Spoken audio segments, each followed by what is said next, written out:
Assalamualaikum warahmatullahi wabarakatuh. Saya Zikra Wahyu Ramadana dengan NIM 2210802030. Di sini saya akan menjelaskan tentang ISO 56001. Jadi ISO 56001 adalah standar internasional yang mengatur sistem manajemen inovasi bagi organisasi. Standar ini memberikan panduan supaya inovasi dapat dikelola dengan efektif dan sistematis. Tujuan utamanya adalah membantu organisasi meningkatkan daya saing dan pertumbuhan melalui inovasi berkelanjutan dengan fokus pada proses, struktur, dan praktik inovasi yang terencana dan terorganisir. Lalu, mengapa ISO 56001 penting? Yang pertama yaitu adalah kunci keberhasilan jangka panjang. Inovasi menjadi faktor utama mempertahankan dan meningkatkan posisi organisasi dalam persaingan global yang semakin ketat. Lalu yang kedua ada kerangka kerja terstruktur, di mana ISO 56001 ini menyediakan kerangka kerja formal untuk mengelola risiko serta peluang inovasi secara sistematis. Lalu yang ketiga yaitu hasil nyata. Data menunjukkan perusahaan inovasi yang menjalankan inovasi dengan baik tumbuh 2 kali lebih cepat dibandingkan yang tidak. Lalu selanjutnya ada prinsip-prinsip utama ISO 56001. Di sini ada 8 poin. Yang pertama yaitu fokus pada nilai, di mana inovasi diarahkan pada penciptaan nilai yang nyata bagi organisasi dan pemangku kepentingan. Lalu ada kepemimpinan visioner, yaitu manajemen harus berkomitmen kuat dalam mendorong budaya inovasi di seluruh organisasi. Lalu arah strategis, di mana inovasi harus selaras dengan strategi bisnis agar memberikan dampak maksimal. Lalu yang keempat ada budaya inovasi, di mana menciptakan lingkungan yang mendorong kreativitas, eksperimen, dan pembelajaran berkelanjutan. Lalu ada pengelolaan wawasan, yaitu memanfaatkan data dan informasi sebagai dasar inovasi. Kemudian yang keenam ada proses terstruktur, yaitu pengelolaan inovasi dilakukan melalui rangkaian proses yang jelas dan terdokumentasi.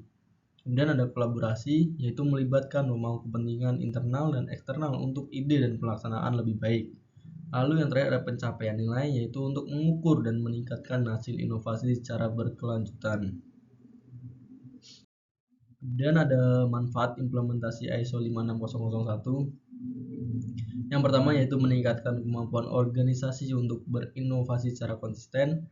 Kemudian yang kedua meningkatkan efisiensi dan efektivitas proses inovasi internal.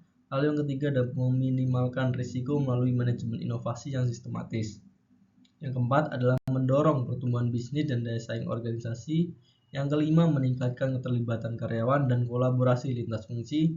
Kemudian yang terakhir ada memenuhi harapan pelanggan serta pemangku kepentingan lainnya.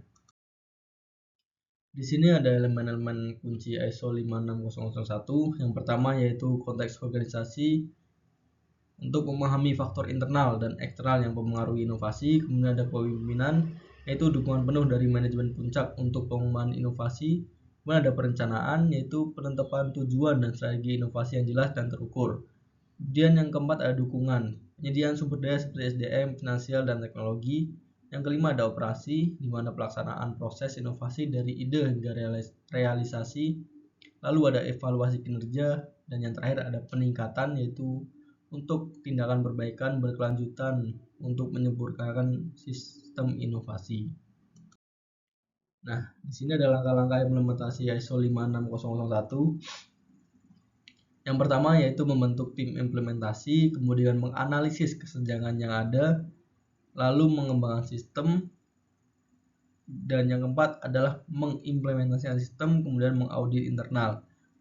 Audit internal sendiri digunakan untuk memastikan kesesuaian dan efektivitas sistem. Kemudian yang keenam ada mendapatkan sertifikasi, yaitu mengurus sertifikasi resmi ISO 56001 sebagai pengakuan kualitas sistem inovasi.